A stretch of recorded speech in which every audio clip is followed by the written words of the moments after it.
오늘도 수요 예배 자리에 나오신 모든 성도님들 환영하고 또 축복합니다. 혹시 사랑하는 성도님들, 최근에 주변에서 이런 사람들 본 적 있으신가요? 보면은 하나님이 생각나는 사람, 그 사람만 보면은, 아니면 그 교회만 보면은 하나님이 떠오르고 하나님의 마음이 느껴지고 하나님의 온기가 느껴지는 그런 사람 혹시 보신 적 있으신가요? 아니면 제가 이렇게 질문했을 때 떠오르는 그런 사람 있으신가요? 아니면 그런 교회가 있으신지요? 우리가 함께 살펴보고 있는 룻기에는 하나님을 닮은 한 사람, 바로 보아스가 등장합니다. 보아스의 이름의 뜻은 그에게 능력이 있다라는 이름의 뜻을 가지고 있는데요. 보아스를 하나님께서 그 시대에 주목하신 이유는 바로 모두가 자기 소견에 오른 대로 살던 그 사사시대에 그 사람을 보면 하나님이 생각나고 하나님을 떠오르게 하는 사람이었기 때문입니다. 오늘 아무도 주목하지 않았던 이방 여인 룻을 대하는 보아스를 통해서 우리를 대하시는 그 하나님을 더 깊이 만나는 시간 되시기를 예수님의 이름으로 축복합니다. 우리가 오늘 읽었던 본문에서 보아스를 통해 만나게 되는 하나님은 바로 나보다 앞서 일하시는 하나님입니다. 우리 함께 다시 한번 본문 2장 8절에서 9절을 함께 읽도록 하겠습니다. 함께 읽겠습니다. 보아스가 룻에게 이르되 내 딸아 들으라. 이삭을 주우러 다른 밭으로 가지 말며 여기서 떠나지 말고 나의 소녀들과 함께 있으라. 그들이 베는 밭을 보고 그들을 따르라. 내가 그 소년들에게 명령하여 너를 건들지 말라 하였느니라. 목이 마르거든 그릇에 가서 소년들이 길어온 것을 마실지니라 하는지라. 우리가 지난번에 살펴봤던 것처럼 이제 어머니와 함께 이 이스라엘 땅에 돌아온 이 룻은 뭐라도 해야겠다, 살아남기 위해 무엇이라도 해야겠다는 마음으로 이삭을 주우러 나갑니다. 왜냐하면 그때가 바로 추수하는 시기였기 때문입니다. 우연히 다다른 밭에서 열심히 이삭을 줍던 룻은 우리 지난 본문에서 보아스의 주목을 받게 됩니다. 그래서 보아스가 그 추수하는 밭을 관리하는 사환을 통해서 저 소녀는 누구냐라고 묻고 이제 보아스는 룻에 대해서 알게 됩니다. 그런 상황 가운데 오늘 이 보아스가 룻을 뭐라고 부르죠? 내 딸아 들으라 라고 이야기합니다. 분명히 이방 여인인 것도 알고 작은 여인인 것도 아는데 오늘 무엇이라고 부릅니까?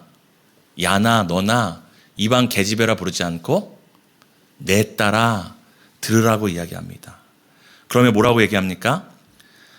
다른 밭으로 가지 말고 여기서 떠나지 말고 이삭을 줍는 다른 소녀들과 함께 머물라고 얘기합니다.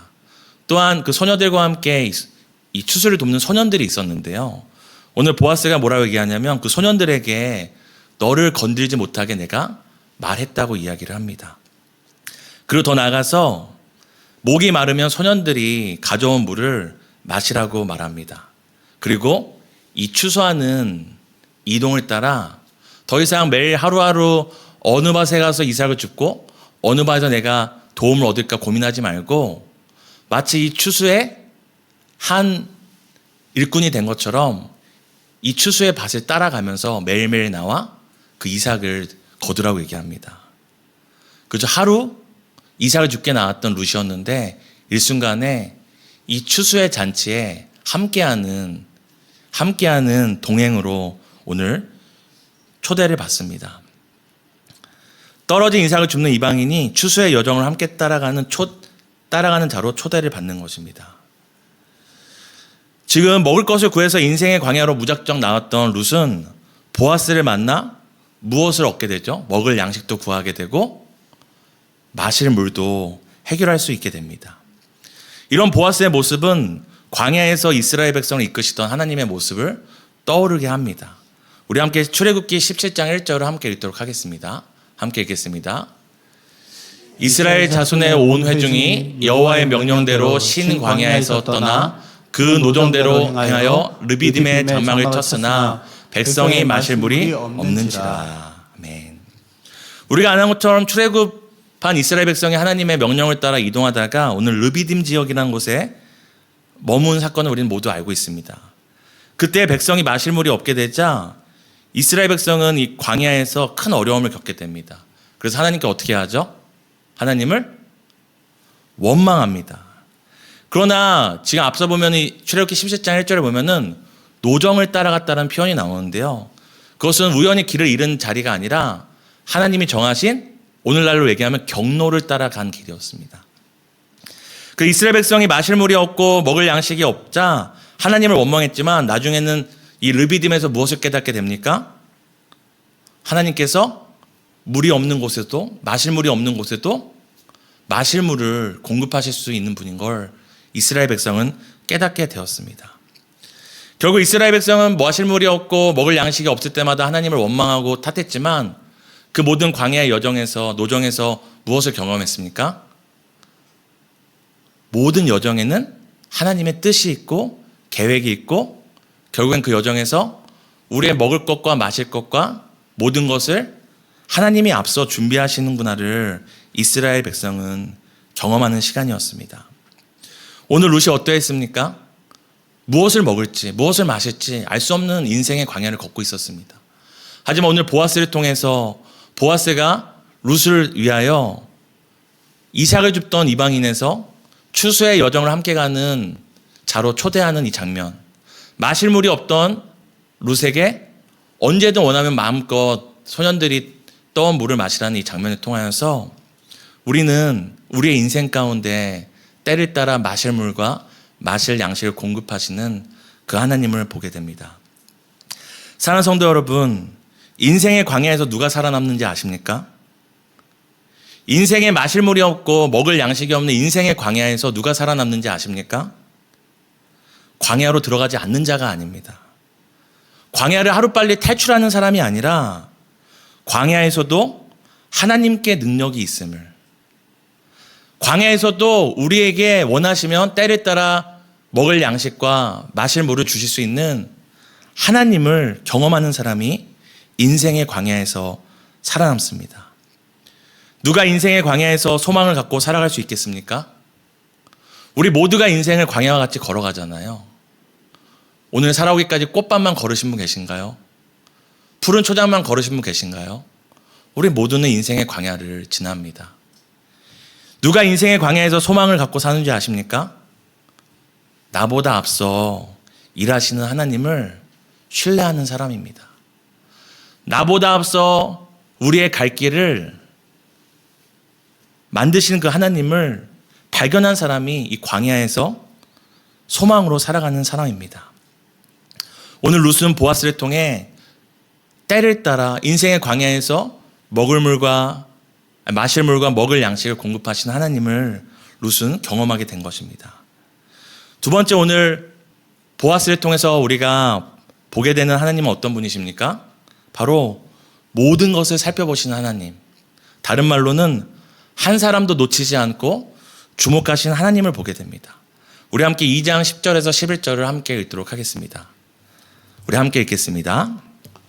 룻이 엎드려 얼굴을 땅에 대고 절하며 그에게 이르되 나는 이방 여인이거늘 당신이 어찌하여 내게 은혜를 베푸시며 나를 돌보시나이까 하니 보아스가 그에게 대답하여 이르되 내 하나님이 죽은 후로 내가 시어머니에게 행한 모든 것과 내 부모와 고국을 떠나 전에 알지 못하던 백성에게로 온 일이 내게 분명히 알려졌느니라. 아멘.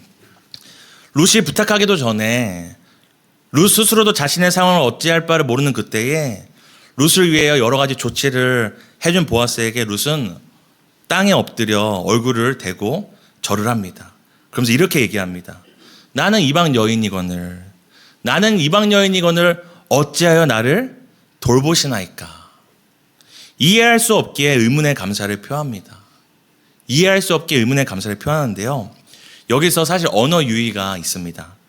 바로 여기서 이방 여인을 뜻하는 노크리야라는 뜻은 이제 주목받지 못하는 사람을 의미합니다.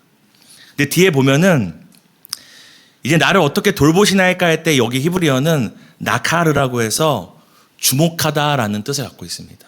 지금 룻이 뭐라고 얘기합니까? 나는 노크리야.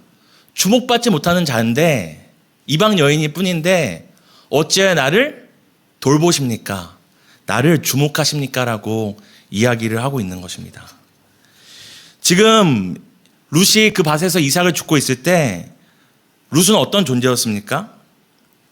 아무도 주목하지 않는 그냥 수많은 그냥 어려워서 형편이 어려워서 추수한 후에 떨어진 땅에 이삭을 줍는 수많은 소녀 중에 하나일 뿐이었습니다. 그러나 아무도 주목받지 못했던 이방 여인 룻이 누구로 인해서 주목받는 존재가 됩니까? 바로 보아스를 통해서 주목받는 존재가 됩니다. 아무도 주목받지 않는 이스라엘 땅에서 아무도 주목하지 않았던 이방인 여인이었을 뿐이었던 룻이 보아스가 찾아와 내 딸아 들으라. 내가 너를 위하여 이런 일들을 행했다. 보아스가 룻에게 찾아와 그를 이방 여인, 주목하지 않은 사람이 아니라 내 딸이라고 불러주는 순간에 바로 이방 여인이 하나님의 백성의 딸로 누군가의 주목을 받는 사람이 되었습니다. 하나님이 바로 우리에게 이런 분이십니다. 사실 우리의 삶이 어떻습니까? 유튜브에 올려도 아무도 주목하지 않을 만큼 어떻게 보면 반복적이고 지루하고 누구의 흥미나 주목을 끌 수 없는 주목받지 못한 삶을 우리가 살아가고 있습니다. 우리뿐만 그렇습니까? 우리 자녀들은 어떻습니까? 우리의 눈에 보기에는 금이야 옥이야 세상에서 가장 잘난 것 같지만 세상에 내놓다 보니 아무도 우리의 자녀들을 세상 누구도 주목하지 않고 관심 갖지 않은 것 같은 이방 여인과 같은 주목받지 못하는 존재로 살아갈 때가 있습니다. 그러나 오늘 하나님께서 이방 여인 룻에게 주목하시고 그를 돌보셨던 것처럼 하나님은 우리에게 어떤 분이십니까? 우리를 주목하시는 분입니다. 근데 어떻게 주목하시는지 우리가 살펴볼 필요가 있는데요. 시편 33편 12절에서 15절 우리 함께 읽었으면 좋겠습니다. 시편 33편 12절에서 15절입니다. 함께 읽겠습니다. 여호와를 자기 하나님으로 삼은 나라 곧 하나님의 기업으로 선택된 백성은 복이 있도다. 여호와께서 하늘에서 굽어보사 모든 인생을 살피시며 곧 그가 거하시는 곳에서 세상의 모든 거민들을 굽어 살피시는도다. 그는 그들 모두의 마음을 지으시며 그들이 하는 일을 굽어 살피시는 이로다. 아멘. 지금 하나님께서 어떤 분이시냐면 하늘에서 모든 인생을 모든 거민을 살피시는 분이라고 얘기합니다. 거민은 많은 사람들이잖아요. 수많은 사람들이 몰려있는 거잖아요. 그래서 하나님이 주목하실 수 있습니다. 하나님의 관심을 끌 수 있습니다. 근데 하나님은 어떤 분이십니까? 우리가 욥기 1장 8절도 함께 읽었으면 좋겠습니다. 함께 읽겠습니다. 여호와께서 사탄에게 이르시되 내가 내 종 욥을 주의하여 보았느냐. 그와 같이 온전하고 정직하여 하나님을 경외하며 악에서 떠난 자는 세상에 없느니라. 아멘. 지금 시편 기자는 하나님이 거민을 살피시고 모든 인생을 살피시는 분이라고 얘기하는데 또 다른 성경에서 뭐라고 얘기하죠? 하나님이 수많은 무리와 대단한 숫자만이 아니라 욥 한 사람을 주의하여 살펴보시는 분이라는 것을 우리에게 알려줍니다. 하나님께서 저기 이스라엘, 대한민국, 저기 경기도 성남에 있는 시민들을 보았느냐라고 얘기하는 것이 아니라 오늘 모든 인생과 수많은 거민을 살피신 하나님께서 단 한 사람 욥을 가리키며 너가 욥을 주의하여 살펴보았냐고 사탄에게 물어보십니다. 사탄에게도 그 한 영혼을 주의하여 살펴보았냐고 물어보신다면 하나님은 우리에게 어떤 분이시겠습니까? 하나님은 세상 모든 것을 살피실 뿐만 아니라 큰 것을 보시다가 작은 것을 놓치고 수많은 거민을 살피시다가 한 사람을 놓치는 분이 아니십니다. 하나님은 모든 인생을 살피시지만 한 사람을 주의하여 한 사람을 주목하여 보십니다. 그래서 하나님께서 오늘 누구를 주목하고 계십니까? 이방 여인. 주목하지 않는 이방 여인 한 사람을 보아스를 통해 주목하게 하고 돌보시는 것처럼 하나님은 우리 한 사람 한 사람의 삶을 주목하고 계신다는 걸 믿으시기 바랍니다. 저희 조카가 이 돌잔치가 아니라 그 어린이집에서 발표회를 할 때 제가 간 적이 있었거든요. 아이들 발표하면 어떻게 하죠? 옷을 다 똑같이 입히잖아요. 그리고 똑같은 안무도 하고 수많은 아이들이 무대에 오르잖아요. 거기 수많은 관객들이 있었거든요. 근데 제 눈에는 조카만 보였습니다. 이뻐서가 아니라 제 조카니까 핏줄이니까 조카만 보이는 거예요. 오늘 하나님께서 내 딸아 보아스를 통해 룻을 부르시는 것처럼 그저 보아스가 룻을 주목하고 있는 것이 아니라 누가 룻에게 주목하고 있는 것입니까? 하나님께서 룻을 주목하고 있는 것입니다. 너는 주목받지 못하는 인생이 아니라 내가 주목하는 인생이다. 오늘 하나님께서 여러분과 여러분의 자녀들, 여러분의 사업과 모든 삶의 현장에 뭐라고 선포하시냐면 세상이 주목하지 않을지라도 너는 내가 주목하는 한 사람이다.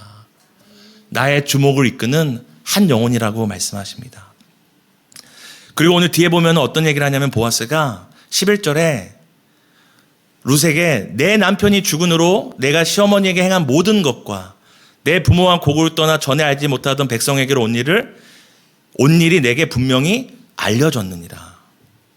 지금 보아스가 뭐라고 얘기하냐면 룻 너가 남편이 죽은 이후로 시어머니에게 행한 모든 것 그리고 고국을 떠나기 전에 알지 못했던 백성에게로 온 일이 보아스 자신에게 분명히 알려졌다고 이야기합니다. 정말 보아스가 다 알까요? 룻의 마음을, 그때 그 갈등들을, 고국을 떠나고 와야 되는 그 갈등들을, 행한 모든 것들을 정말 보아스가 알고 있을까요? 아닙니다. 하나님께서 보아스를 통해 룻에게 들려주는 것이죠. 보아스가 알고 있는 게 아니라 누가 알고 있는 것입니까? 하나님이 알고 계신 것이죠. 누가 분명히 알고 계신 것입니까? 하나님이 분명히 알고 있는 것입니다. 보아스가 룻이라는 한 이방 여인의 지난 삶을 주목하고 오늘 분명히 알려줬다고 얘기한다면 하나님은 오늘 우리에게 어떻게 하고 계실지를 우리는 생각해야 합니다. 하나님께서 우리의 모든 여정을, 모든 시간들을 알고 계시고 분명히 알고 계십니다.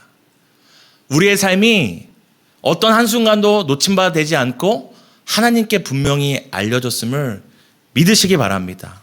우리의 눈물, 우리의 실수, 또한 우리의 후회와 회개, 다시 한번 하나님 앞에 엎드려 하나님의 은혜를 구하고자 하는 그 모든 간절한 모든 시간들이 단 한순간도 땅에 떨어진 바 되지 않고 하나님께 분명히 알려졌음을 성도님들 기억하시기를 소망합니다.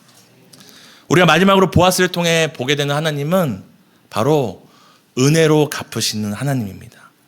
우리 함께 12절에서 13절 함께 읽도록 하겠습니다. 함께 읽겠습니다.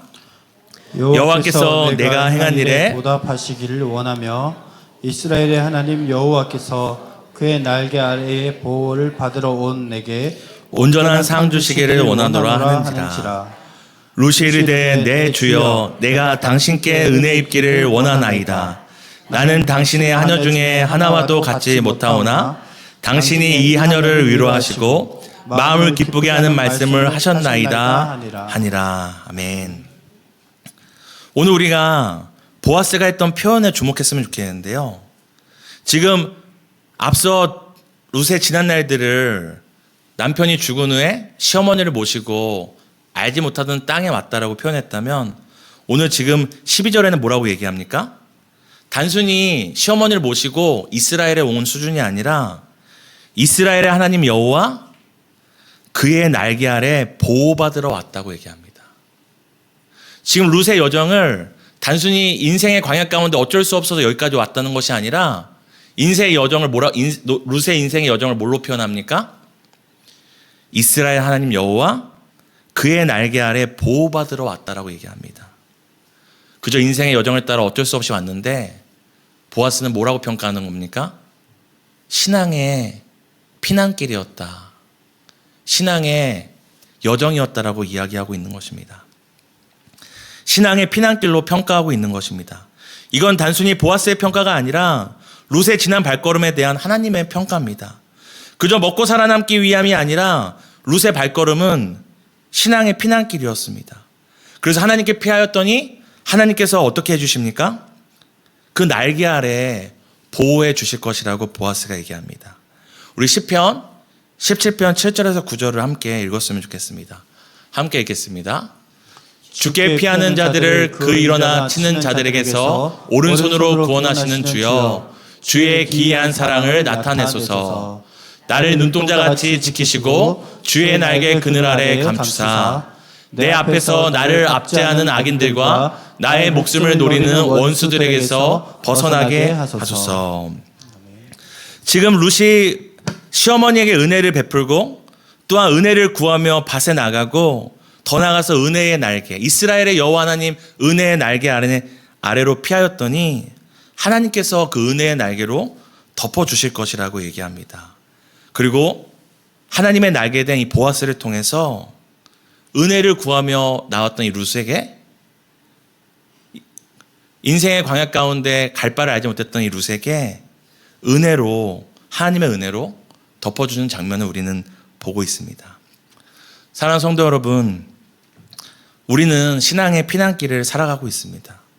우리가 대단히 순교적이거나 굉장히 선교적인 어떤 결정들과 업적들을 하지 않는다 할지라도 우리가 그 삶의 작은 순간 놓치지 않는 것이 무엇입니까? 하나님이면 어떻게 하셨을까? 하나님이 기뻐하실까? 때로는 우리가 잘못된 선택하는 그 순간에도 우리가 가장 무엇이 찔림이 됩니까? 하나님이 기뻐하지 않으실 텐데, 하나님이 원하시는 것이 아닐 텐데. 그러기에 우리의 모든 시간들은 먹고 살려고 하는 그 모든 순간뿐만 아니라 우리가 살아가는 모든 순간순간은 신앙의 피난길이고 도피의 길임을 우리는 기억해야 합니다. 그러면서 우리는 그 신앙의 도피길에서 우리 마음 가운데 갖는 소원이 무엇입니까? 은혜를 구하는 것입니다. 은혜를 구하는 것입니다. 하나님, 나를 그 은혜의 날개 아래 덮어달라고, 은혜 아래 쉬게 해달라고. 오늘 마치 룻이 13절의 마지막으로 뭐라고 얘기합니까? 주여, 내가 당신께 은혜 입기 원합니다. 내 주여, 내가 당신께 은혜 입기 원합니다 라고 외치는 것처럼 오늘 신앙의 여정 가운데 하나님을 향하여 주여, 내가 잘하나 못하나, 내 선택이 옳으나 틀리나 우리는 주의 은혜를 입어야 사는 자들입니다. 오직 주께 은혜를 입기 원합니다 갈망하는 자들에게 은혜의 날개로 덮어주시고 위로하시고 인생의 광야길을 걸어갈 힘 주실 것들을 믿으시기를 바랍니다. 사랑하는 성도 여러분, 제가 오늘 앞서 우리 주변에 하나님을 닮은 사람, 하나님을 생각나게 하는 사람이 있냐고 여쭤봤는데요. 이 보아스와 같이 만약 우리의 인생에 그렇게 하나님이 우리보다 앞서 일하시고 우리를 주목하시고 우리를 은혜로 갚아주시는 분이라는 것을 우리에게 경험케 하는 사람이 있다면 우리의 삶이 어떨까요? 오늘 룻의 고백처럼 위로가 되고 기쁨을 얻을 것입니다. 하나님은 오늘 우리에게 살아있는 보아스가 되어주심을 믿으시기 바랍니다. 또한 오늘날 이렇게 은혜를 구하며 헤매는, 인생의 광야를 헤매는 자들에게 우리를 보내어 그들의 보아스가 되기를 원하신다는 것을 기억하시길 바랍니다.